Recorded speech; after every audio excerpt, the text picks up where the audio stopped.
Hello everybody, and thank you for tuning in to the weekly report. Boxed in by neocons and the media, will Trump launch Iran war? President Trump did the smart thing last week by calling off a U.S. airstrike on Iran over the downing of an American spy drone near or within Iranian territorial waters.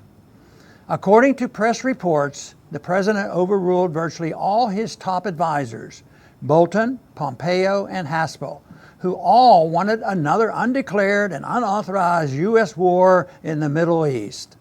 Is Iran really the aggressive one? When you unilaterally pull out of an agreement that was reducing tensions and boosting trade, when you begin applying sanctions designed to completely destroy another country's economy, when you position military assets right offshore of that country, when you threaten to destroy that country on a regular basis, calling it a campaign of maximum pressure, to me it seems a stretch to play the victim when that country retaliates by shooting a spy plane down that is likely looking for the best way to attack.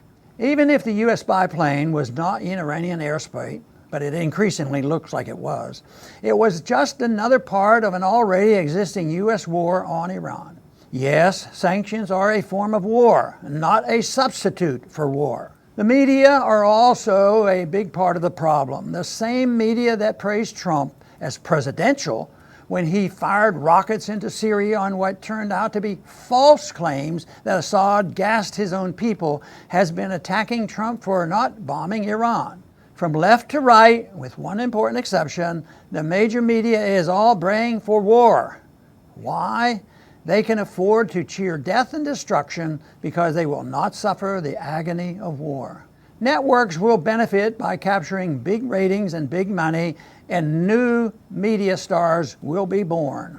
President Trump has said he does not want to be the one to start a new war in the Middle East. He seems to prove that by avoiding the urgings of his closest allies to attack Iran. It's hard to imagine a president having top advisors who work at cross purposes to him, planning and plotting their wars and maybe more behind his back. Even Trump seems to recognize that his national security advisor is not really serving his administration well. Over the weekend, he said in an interview, "John Bolton is absolutely a hawk. If it was up to him, he'd take on the whole world at one time, okay?" I think when you have a national security advisor who wants to fight the whole world at once, you have a problem.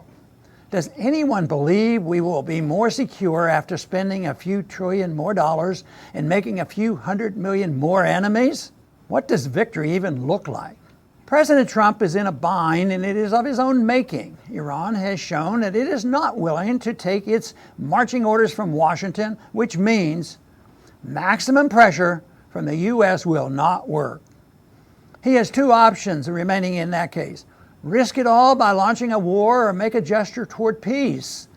A war would ruin his presidency and a lot more. I would urge the president to issue waivers to China, India, and Turkey, and the others who wish to continue buying Iranian oil, and invite the Iranian leadership to meet at a neutral location and fire Bolton and Pompeo.